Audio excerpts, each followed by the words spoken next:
Hey everybody, it's your boy SOG Bubbio with his first ever YouTube video reacting to the man, the myth, the legend, the Perc Angle video. This video is going to show us how this guy was taking all these drugs and like his life was going crazy. Here, let's watch the video and show what's going on with this guy.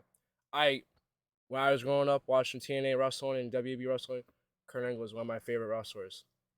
Even when I started doing high school wrestling, I used to be at Kurt Angle. I used to slam somebody, take my one singlet off, and get ready to do what he did. Like, Kurt Angle, you inspired me to become a real wrestler.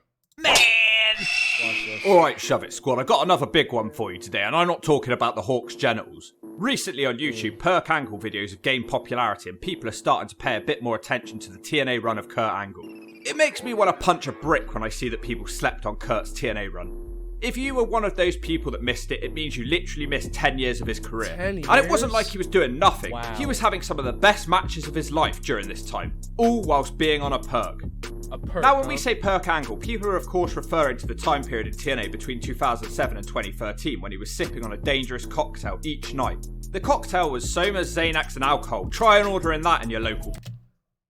This guy,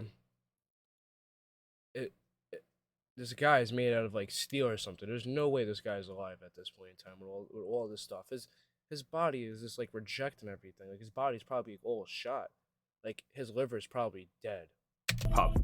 In 2013 he actually got help and went into rehab. So I'm sure that there's many of you like me that are watching that are grateful of how much of a wrestling machine Kurt Angle was during our childhoods. He gave us some of our most memorable moments in wrestling.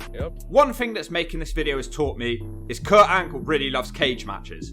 I'd be interested to see if anyone else had more cage matches than him. Maybe this should have been part of his gimmick that was hyped up. So today's video will show you what matches and storylines Kurt was having whilst he was at his worst. And of course his craziest moments.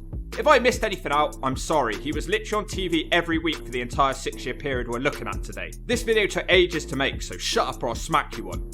If you could all do me a quick favour and hit subscribe as we fly to the Graceland of 100k subscribers. And if you say that you won't, I'll rip out your teeth with pliers. Okay, let's see how he got the nickname, Perc Angle. Kurt Angle battled addiction through the majority of his wrestling career, with most of his addiction problems leading back to when Angle broke his neck 4 times in the WWE. He broke his neck four times. How isn't this guy paralyzed? And didn't he break his neck when he went to wrestle in the Olympics? Like, how 5 times? Like, the average person breaks their neck once and they can't move. Oh, this guy is like invincible or something like that right now. As so far, a minute of watching this, so almost 2 minutes, this guy seems like he's invincible. Whilst in the WWE, he popped up to 65 Vicodin a day. 65. Now I don't believe we've ever had these perks in God's What the County, hell? but I think he must have felt like he was walking on clouds. Whilst in This guy felt like when he was walking on clouds, this guy felt like he was fucking God himself. Like, this guy was a walking zombie. 65. Jesus. I don't even think you're supposed to take 2 of those a day, probably. Like 65 in a day? Oh. In the WWE, he didn't really look like he was a drug addict. The final straw came when he broke his neck in a match against The Undertaker in 2006. This must have sent his perk addiction over the edge. Can you imagine how hardcore this man is? People around here take painkillers for the common cold. This man broke his neck a total of 5 times. Unfortunately, it's almost impossible to live a normal life after those kinds of injuries. Kurt's professional relationship with Vince McMahon completely fell apart and Kurt could no longer work the difficult full-time WWE schedule. Vince worked to help him, but Kurt wasn't ready for help and wanted to do things his own way. He left the WWE in August 2006 and worked hard to beat his perk addiction on his own. By his own accounts, when he debuted in TNA on October 19, 2006, his addiction was under control. Vince Russo recalls meeting Kurt for the first time in TNA where he was going through such bad withdrawals that he was shaking uncontrollably. Russo was left wondering how much longer Kurt Angle could live for. Certainly something we all discussed back then. He had a good time in TNA to start out with and he looked forward to working with Joe and AJ. His feud with Samoa Joe especially is one of the best rated in TNA's existence. You could honestly make an entire video about that on its own, but we're not here to talk about that, so shut up or I'll smack you one. Now it's hard to pinpoint exactly where he became Perc Angle in TNA. I like to think it's when he started acting like a comedy Kurt Angle for the WWE, but way more nuts. It was sometime in 2007. They actually had an entire TNA show dedicated to someone stealing Kurt Angle's clothes and titles, and he went around the building beating people up in his underwear. There's a whole, I think I remember this as a kid watching this. Like, I didn't understand it. Like, what was the whole point of this whole segment of him, like, walking around like that? Like, show us some wrestling, guys. Like, It sounds like how I was treated in primary school. His craziness led to him visiting a psychiatrist who was Kevin Nash. But something happened in the summer of 2007 that got us even nearer to Perc Angle. His wife at the time, Karen Angle, joined TNA, and these two were going through a lot of relationship problems in real life. Their real life problems were turned into a storyline, and man, did this feature a lot of wackiness. Kurt bullied... Wait. They changed this guy's whole life to be part of the storyline? How messed up was he to make his life, his personal life, go on for him to wrestle? Like, I would never bring my personal life into, like, wrestling like this. That's crazy. Both Karen and his daughter, calling them both fatties, whilst at the same time carrying the TNA heavyweight title and the IWGP heavyweight title. Karen, the liposuction can wait. Okay, the cottage cheese is gonna be there by Tuesday. No ifs, ands, or buts, especially your big butt. Don't let the door hit you way out. Like you could miss that caboose. Choo-choo. This led to Karen telling Kurt she wanted a divorce in storyline, and she sided... Man, I can see why she wanted a divorce. Sided with Samoan Joe. Kurt walked around the Impact Zone fake crying and hugging JB. It was completely stupid. This was a man who was the top spot in the company. Right? In fact, he sat in Dr. Nash's office bawling his eyes out. It was funny, but I'm not sure this champion should be acting like this. Samoa Joe, he took everything from me. He took my marriage. He took my livelihood. He took my manship. He took... Oh, I have this world title. And I have this world title. And I have this tie. And this shirt. What the hell is wrong with you? You're Kurt Angle. You're perfect. There's nothing wrong with you. It's everybody else. Yeah. Great doctor advice right there. Not that that matters. But you, my friend, are perfect. You're Kurt Angle. Samoa Joe said he's got a surprise guest here tonight. Oh my God, surprise guest. Get him out of here. He's upsetting me. With all the gold in TNA on the line at Hard Justice, Karen defied logic and turned on Joe in the match, which led to Kurt holding all the gold at the same time in TNA. This was probably the weakest of their matches, but they had high standards to live up to. Karen started playing a massive bitch character, which started a big feud between Sting and Angle. She claimed Sting hit her, which caused Kurt to go after him. Of course he didn't. Kurt was literally obsessed with Sting hitting his wife. He spent an entire episode of Impact stalking Sting's son, Garrett Borden, not Bischoff. It ended with Angle attacking his son. Wow.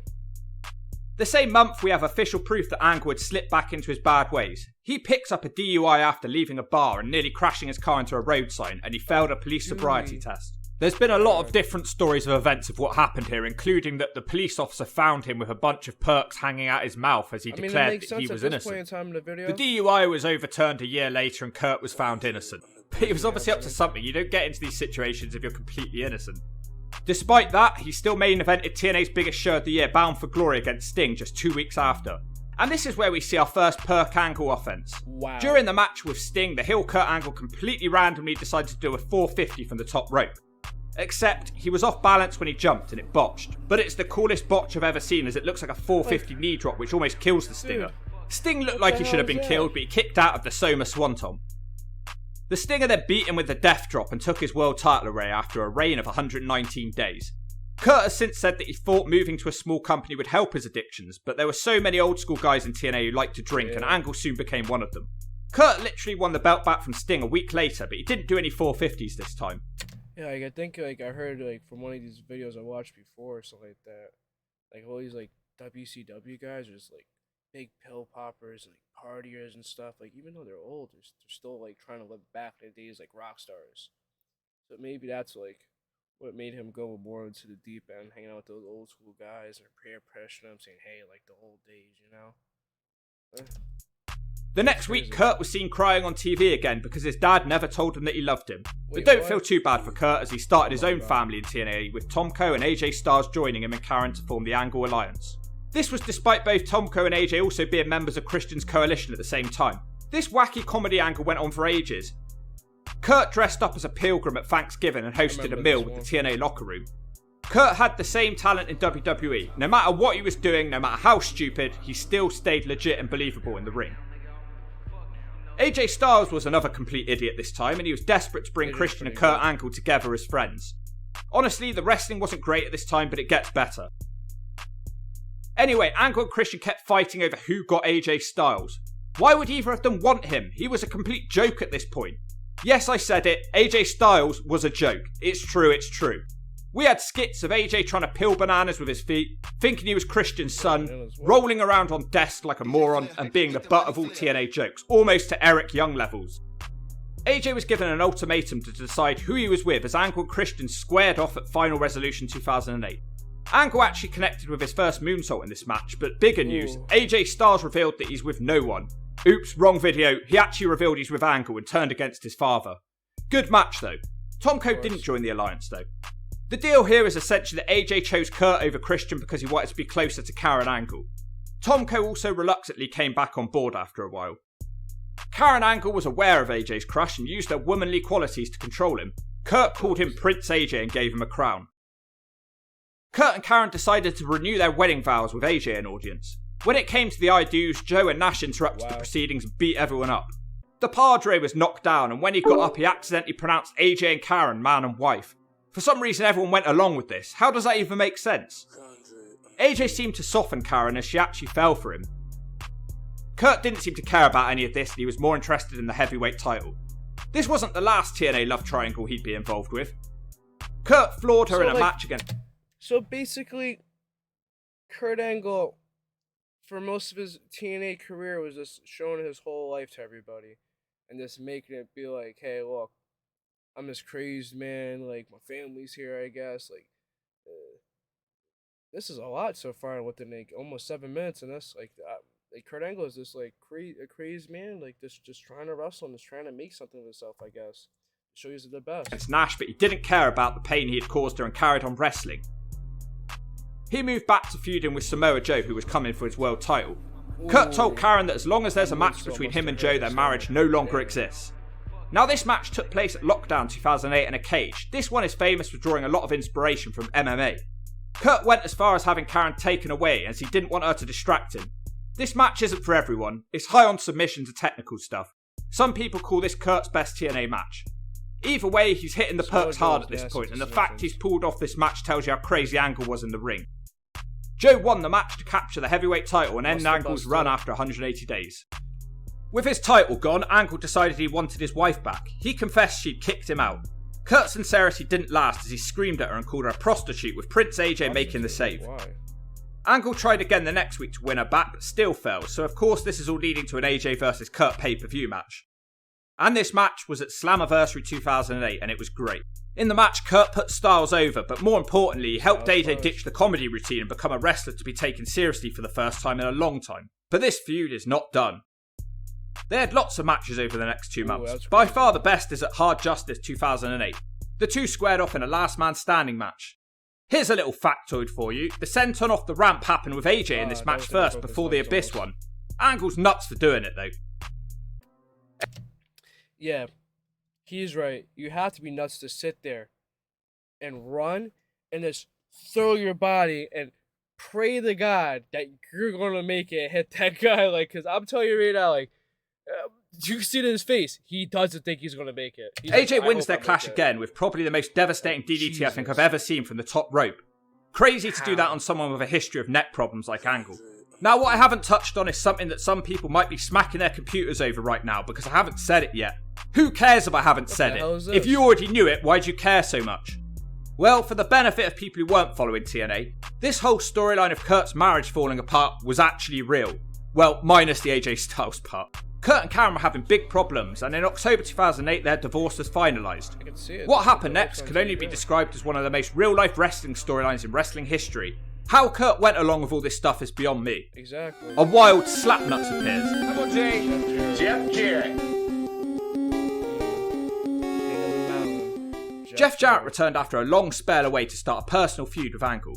Kurt was the heel in this feud and kept threatening Jarrett's kids. They had a cracker of a match at Bound for Glory 2008. Around this time, Kurt got his own faction, the Main Event Mafia, where he was given the nickname The Godfather. Then one of the most famous Perc Angle matches happened against the Idiot Abyss. This match proved that Kurt Angle could even work the hardcore style. It's not exactly surprising, he was such a crazy bastard at this point. Look at his eyes. We got the senton off the stage onto Abyss, and we also got a moonsault on top of a steel chair amongst other things. That steel chair must Jarrett and Angle had an even better match at Genesis 2008, with the highlight being an Angle slam off the ramp through a table. Ooh, Kurt feuded on and off with Jarrett until about 6 months before the Hawk flew into TNA in 2010, but something happened to get rid of Jarrett and end the feud for now. So it turned out that Karen was actually with Jeff Jarrett for real. The news got out that Karen and Jeff had got close through one of the many TNA late night drinking sessions. They'd fallen in love and moved in together. Jarrett was exiled from TNA with Karen, but Kurt, well, he did what Kurt does best. He carried on wrestling. What else would he do? In fact, he wrestled more than ever after this. Oh, that's crazy. As the leader of the main event Mafia, he mostly had an inner Mafia feud with Sting and the newly debuted Mick Foley. Obviously, the match quality went down a bit at this time. The Mafia feuded with the TNA frontline in a one-sided feud. The Mafia were fighting a war of respect, and they certainly won it. I don't need to go into all of this because it's honestly a waste of time. I mean, like, Sting was the TNA World Champion for the majority of the Mafia's run, which eventually caused friction with Angle. damn, Kurt Angle captured the world title yet again in the middle of 2009, meaning Kurt was not only the Godfather but also the world champion. Angle would drop the belt to AJ Styles after 91 days, probably his weakest reign as champion. Around this time, Kurt looked skinnier than ever and grew his beard and hair out. It must have been hard carrying a company on your back when everything has gone to hell in your life. One of the best periods of Kurt Angle in TNA was towards the end of 2009 when Desmond Wolfe appeared in TNA. They feuded straight away with Wolfe actually looking like he had a chance. Now these two pay-per-view matches against Desmond Wolfe are both technical masterpieces, and anyone who missed them, check them out. They're both 4 to 5 star matches. He then moved on to a feud with the recently debuted Mr. Anderson, and yet again Kurt Angle knocked it out the park. Kurt was now a clear babyface and he feuded with Anderson because he kept insulting the US Army. It sounds kinda boring, but it wasn't. It got really personal. The story revolved around a dog tag that a soldier gave Kurt Angle and Anderson kept using it to bloody him up. Damn. They first had a ladder match on Impact, and while this was great for an Impact match, the best was certainly yet to come. They clashed at Lockdown 2010 in the cage, and this is probably my favourite TNA match of all time. Both guys' character work here was A-star act. Hyundai Tucson versus Honda Imagine, CR-V. like, getting slammed from like, what is that? Like, Hyundai Tucson maybe like 6 wins feet every in the air time. right there. Acting. Like just like that. This Magic getting slammed from the top rope. Like what? That's like an easy like 5 feet, you know. And this guy's just throwing you with all his might. Like that. You're telling me these guys don't get hurt off that stuff? Never like, brought into a feud come on, so look much. at The that. hatred felt real. he And this bounced added to off the match that quality wood. as well. Kurt destroyed Anderson in this one. He even hit the Like, he perk didn't drop bust off out, the Tom? top of the steel cage. He had several chances Wait, go back. to leave Go the back, cage, go but back. didn't said feel the that. He perk even hit the drop? perk drop off the match quality He as said well. the perk drop. Kurt destroyed Wait, Anderson what? in this one. He even hit the perk drop off the top of the steel Alright, yeah, that's cage. crazy. He hit the guy He right had in several his neck. chances to leave the cage, but didn't feel that Anderson had learnt his lesson. In the end, he ended the match in a way a personal feud full of hatred could be expected to end. Spitting in Anderson's face and stomping on his nutsack. Disrespectful. Kurt Angle was surprisingly Double low-key disrespectful. during Hogan's initial TNA run, as they chose instead to focus on Hardy, RVD, Styles and Abyss. It's possible that Kurt was trying to get his house in order around this time. After this, Kurt What Angle happened, started chasing the RVD? world title again. He had a 30-minute match with Hardy at No Surrender.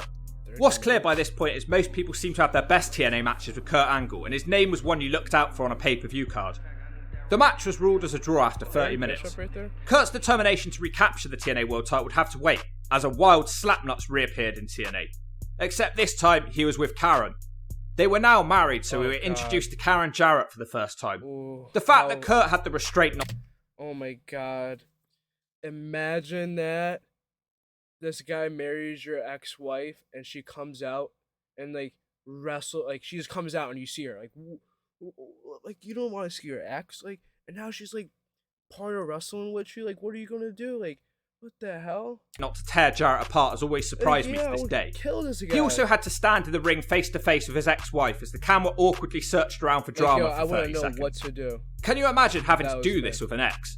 It's hard enough seeing an ex again after you break up, but to be Mhm. staring them in the eye on TV for a long time like that, man, what a punch to the gut. Oh, low blow, man. Kurt and Low Slapnuts blow. would wrestle in 5 singles matches over the coming months.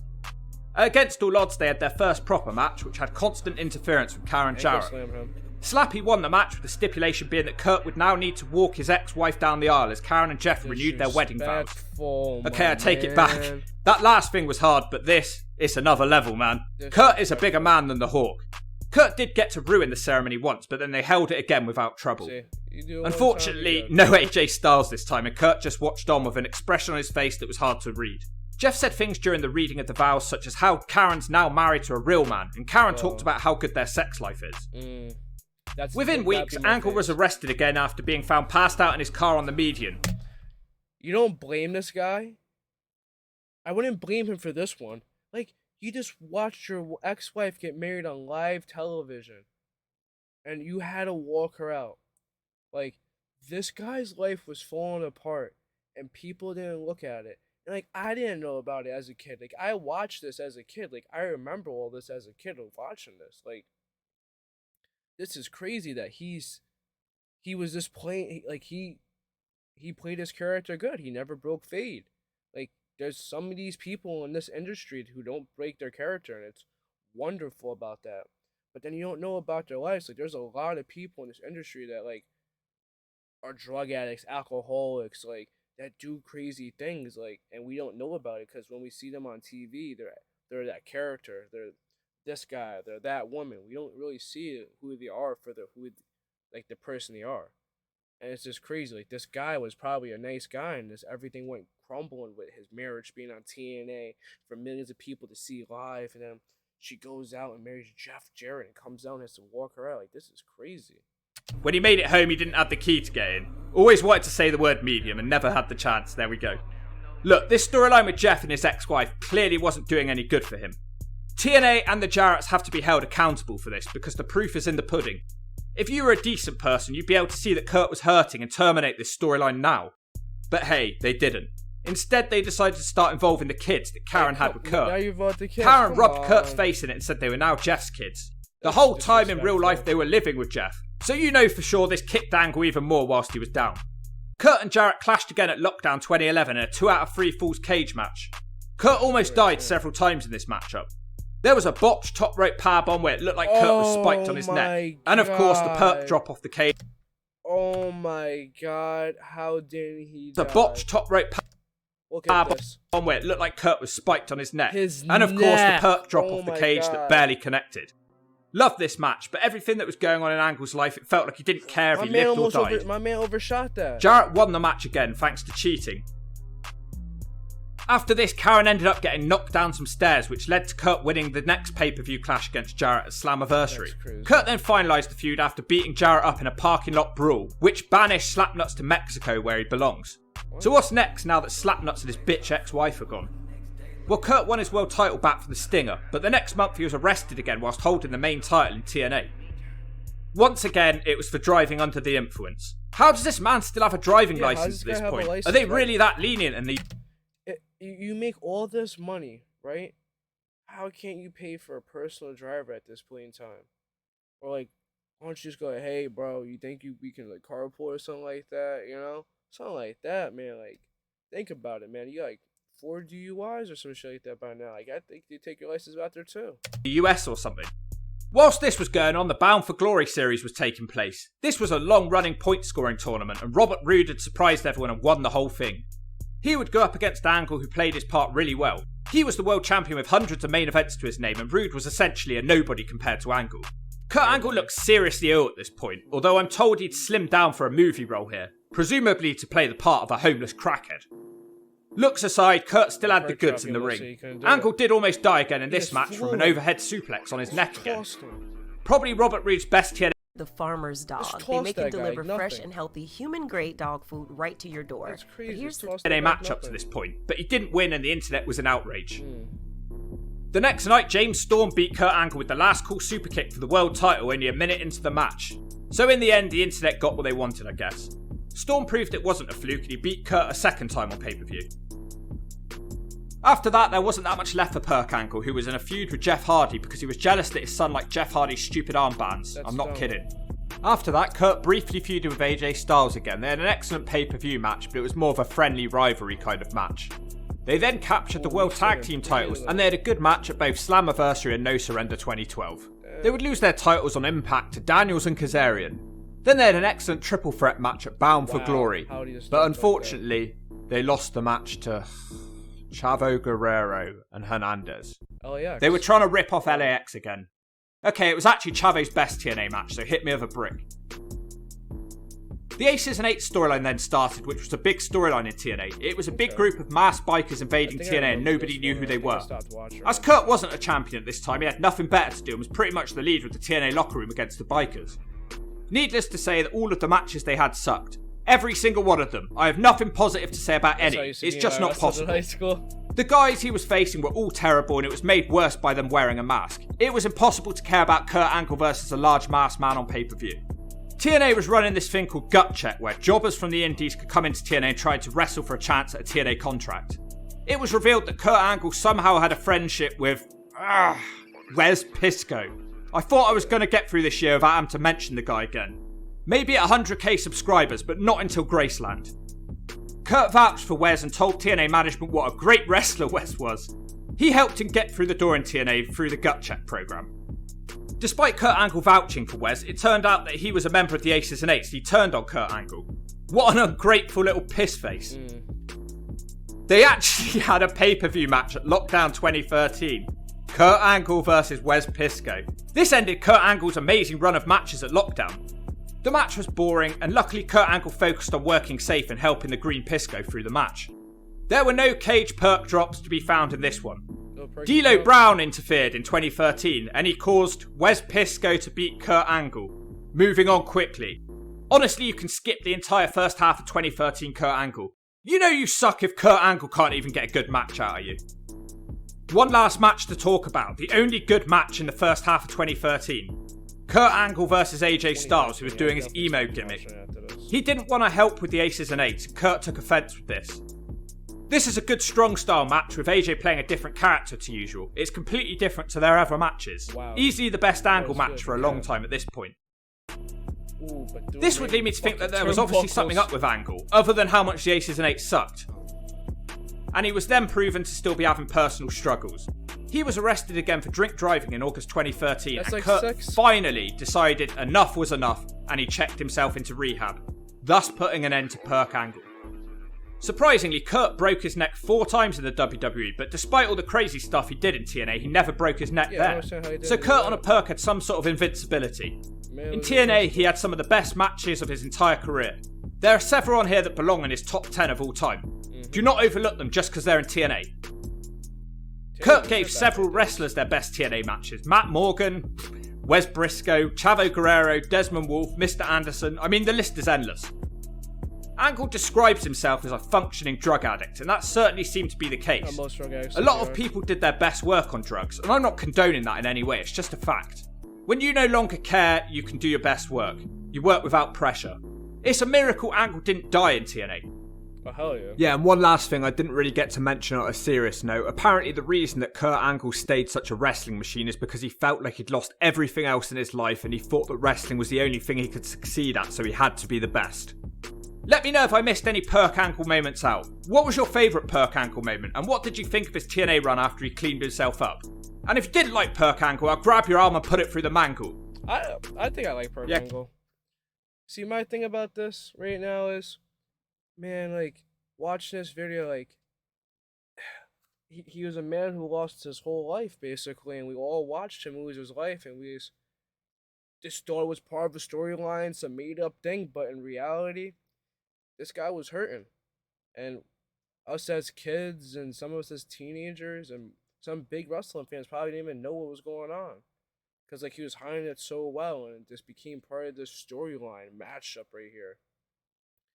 Man, I'm so happy he just, like, didn't die or anything like that from doing all this stuff. Like, he was doing some crazy ass shit. Man, and I think recently, like last month or something like that, like, or 2 months ago, he just retired. So, man, Kurt Angle, you're a great guy, great wrestler, entertaining to watch me as a kid, made me get into, like, collegiate wrestling and stuff like that, like, made me, like, just do things, bro. Like, you're an inspiration in my life, and I thank you for that, man. Thank you so much, bro. And I hope later on in life that, like, you don't ever go back into the dark ways again, because, bro, it's not for you, man. You're a very good entertainer, and you have to be an entertainer for the rest of your life, bro. Thank you so much for giving us a good 10 years of your life in TNA. And giving us some of the best storylines we could get. Thank you, man.